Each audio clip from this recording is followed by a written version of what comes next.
Psalm 82 ended with Asaph's plea for God to arise and judge the earth.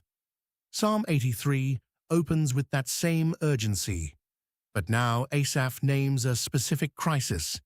A coalition of nations has gathered against Israel, and Asaph brings this threat before God's throne. Keep not thou silence, O God. Hold not thy peace, and be not still, O God.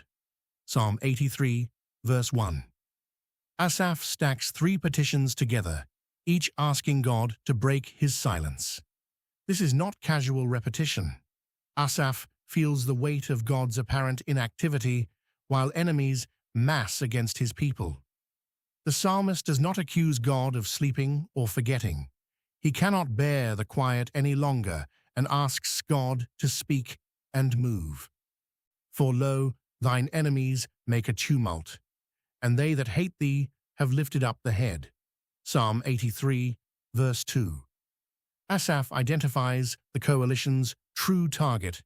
These nations do not just hate Israel, they hate God himself.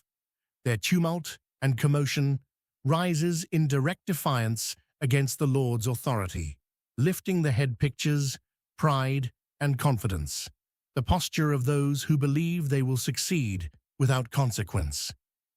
They have taken crafty counsel against thy people and consulted against thy hidden ones. Psalm 83, verse 3. The enemies do not act with impotence. They plan with cunning, plotting Israel's destruction through deliberate strategy.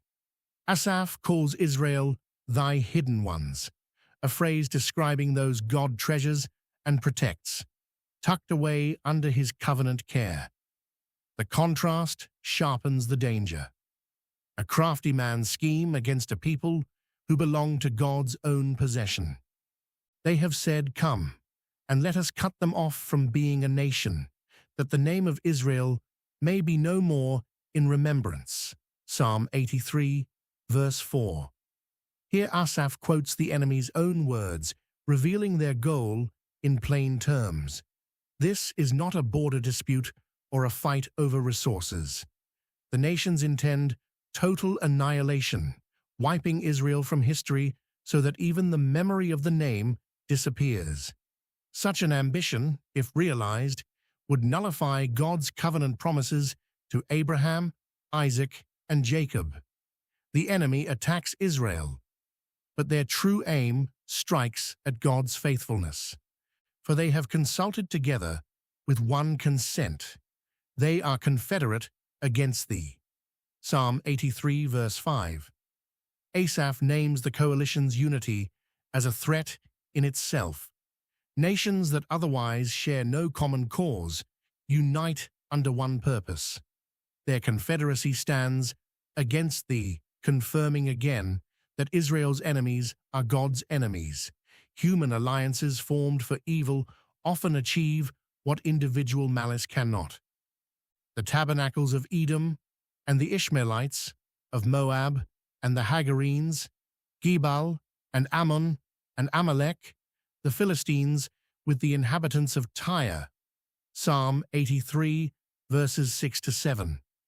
Asaph lists the nations joining this confederacy: Edom, Ishmaelites, Moab, and Gebal, Ammon, Amalek, the Philistines, and Tyre. These peoples surround Israel, drawn from both ancient rivalries and distant regions.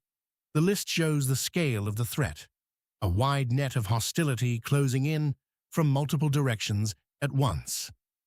Ashur also is joined with them. They have holpen the children of Lot, Selah. Psalm 83, verse 8. Even Assyria, a distant and powerful empire, joins this coalition, lending strength to the descendants of Lot, that is Moab and Ammon. Asaph presents a complete picture of united hostility, with every regional power aligned against God's people.